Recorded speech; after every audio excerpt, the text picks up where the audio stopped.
बहुत बहुत माजरत के साथ मैंने एक पोस्ट लगाई थी कि सरफराज अहमद को खिला दो, ठीक है, कराची स्टेडियम फुल हो जाएगा। मैंने एक चवल मारी थी और मैं समझ रहा था कि वो चवल काम आ जाएगी, लेकिन नहीं काम आई। उसी चवल के बाद पीसीबी ने एक और चवल मारी कि फ्री टिकट अनाउंस कर देते, आवाम आ जाएगी। पीसीबी की वो चवल भी काम नहीं है। तो अब मैं आखिरी बार बता रहा हूं कि कराची स्टेडियम किस तरह भरना है। यकीन करो पूरा स्टेडियम खचाखच भर जाएगा। सिर्फ मैं आपको बताऊंगा स्टेडियम कैसे भरना है। लेकिन ये जगह सेफ नहीं है, किसी सेफ जगह चलते हैं, फिर मैं आपको बताता हूँ। तो भाई ये जगह काफी सेफ लग रही है, दूर दूर तक कोई नहीं है। अलमारी के पीछे हूं मैं। जो कराची स्टेडियम भरने के लिए सिर्फ एक ही बंदा काफी है। वो बंदा कौन है, एक सेफ जगह पे चल के आपको बताता हूँ। आ जाओ मेरे साथ।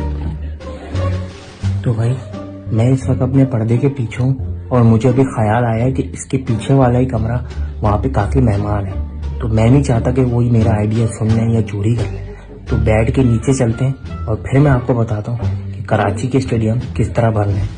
आ जाओ।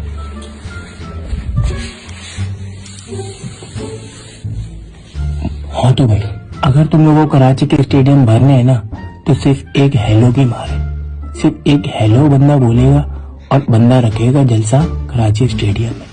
फिर देखना खचाखच कराची स्टेडियम ना भरा हो, छतों के ऊपर से लोग गिर रहे होंगे, तड़ रहे होंगे, पड़ रहे होंगे, लेकिन स्टेडियम फुल हो जाएगा। तुम्हें समझ में आ गया तो मुबारकबाद देना चाहता हूँ, नहीं समझ में आया तो पोगो देखो।